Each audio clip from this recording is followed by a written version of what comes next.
Hi guys, இனி நம்ம movie ரிவ்யூவில் ஆண் பாவம் பொல்லாதது படத்துடைய ரிவ்யூ தான் பார்க்க போகிறோம். இந்த படம் இப்போ ஓடிடியில் அவைலபிளாக இருக்குது, மறக்காமல் செக் அவுட் பண்ணி பாருங்க.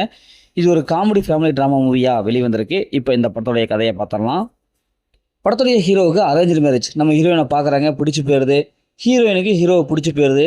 வழக்கமாக கல்யாணம் பண்ணிக்கிறாங்க. வழக்கமாக ஃபஸ்ட் ஆஃப் எல்லாம் நல்லாவே போகுது, ஒருத்தருக்கு நல்லா ஜாலியாக பேசிக்கிட்டு போகுது. ஒரு கட்டத்தில் ஹீரோயின் கூட கருத்து வேறுபாடு ஏற்படுது.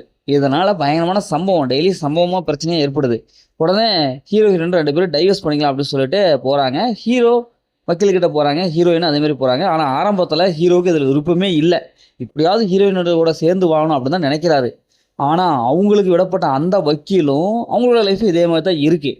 இப்போ இறுதியில் ஹீரோ ஹீரோயின் எப்படி ஒன்று சேர்றாங்க, அவங்களோட லைஃப் என்னவா மாறுச்சு அப்படிங்கிறது தான் இந்த படத்துடைய கதை. படத்துடைய பாசிட்டிவ் பார்த்தாவே ஹீரோடைய கேரக்டர் நல்லா சிறப்பாக எழுதி எடுத்திருக்காங்க. இன்றைய ஆண்கள் கல்யாணம் பண்ணிக்கிட்டு என்னவெல்லாம் கஷ்டப்படுறாங்க, அவங்க வெளியில் போயிட்டு வீட்டுக்கு வந்துட்டு எப்படிலாம் சமாளிக்கிறாங்க அப்படிங்கிறத அழகாக சூப்பராக காமிச்சிருக்காங்க. இன்றைய சமுதாயத்தில் எந்த அளவுக்கு அவருக்கு டார்ச்சர் இருக்குது அப்படிங்கிறத காமிச்சிருக்காங்க. அதே மாதிரி இன்றைய சுச்சுவேஷனில் இருக்கிற அந்த குடும்ப பெண்கள், புதுசாக கல்யாணமானவங்க எப்படிலாம் இருக்காங்க, அவங்க தன்னுடைய சாய்ஸ் அப்படின்னு சொல்லிட்டு இன்றைய ஆண்கள் எப்படிலாம் துன்புறுத்துறாங்க அப்படிங்கிறதையும் ப்ராக்டிக்கலாக காமிச்சிருக்காங்க. அதுவும் காமெடியாக சொல்லியிருக்காங்க. அது ஈஸியாக கனெக்ட் ஆகுது. ஹீரோ ஹீரோயின் 2 பேர்த்துடைய கேரக்டர் நமக்கு ஈஸியாக கனெக்ட் ஆகுது. அவங்க பண்ணுற ஒவ்வொரு மூமெண்ட்ஸும் நம்மளுடைய ரியல் லைஃப்பில் கனெக்ட் ஆகுது. எல்லாத்துடைய லைஃப்பில் இது மாதிரி தான் நடந்திருக்கும் போல். ஏன்னா அந்தளவுக்கு சூப்பராக எடுத்திருக்காங்க. படத்துடைய ஸ்க்ரீன் ப்ளே பொறுத்தளவுக்கு எந்த இடத்துலையும் போர் அடிக்கல. ஏன்னா படம் ஃபஸ்ட் ஹாஃப்லேருந்து கடைசி வரைக்கும் நல்லா இன்ட்ரெஸ்ட்டாக கொண்டு போயிருக்காங்க. ஹீரோ ஹீரோனுடைய கெமிஸ்ட்ரி செம்மையாக ஒர்க் அவுட் ஆயிருக்கு.